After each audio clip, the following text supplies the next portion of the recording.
मुंब्रा बायपासवर झालेल्या अपघात प्रकरणी MMRDA आणि संबंधित कंत्राटदारावर गुन्हा दाखल करण्याची मागणी आमदार जितेंद्र आव्हाड यांनी केली आहे। 1 वर्ष उड्डाणपूल सुरू होऊनही या पुलाचं काम का पूर्ण करण्यात आलं नाही असा प्रश्न आव्हाड यांनी उपस्थित केलाय।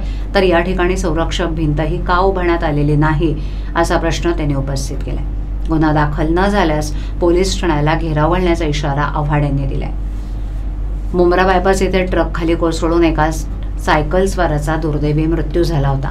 या दुर्घटनेनंतर आमदार जितेंद्र आव्हाड यांनी घटनास्थळी तसंच रुग्णालयात जाऊन भेट दिली। हा अपघात असला तरी उड्डाणपुलातील त्रुटींमुळे या अपघाताला त्यांनी MMRDA आणि संबंधित कंत्राटदाराला जबाबदार धरलंय।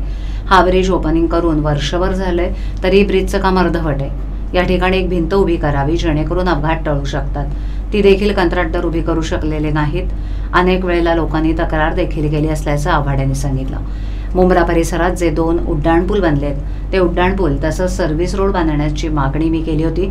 सगळी जबाबदारी कंत्राटदार तसंच MMRDAचे अधिकाऱ्यांची असून त्यांच्यावर गुन्हा दाखल झाला पाहिजे अशी मागणी त्यांनी केली आहे। जर गुन्हा दाखल झाला नाही तर येत्या काही दिवसातच या मुंब्रा बायपास हायवे बंद करण्याबरोबरच पोलीस स्टेशनला घेराव घालण्याचा इशाराही त्यांनी दिलाय।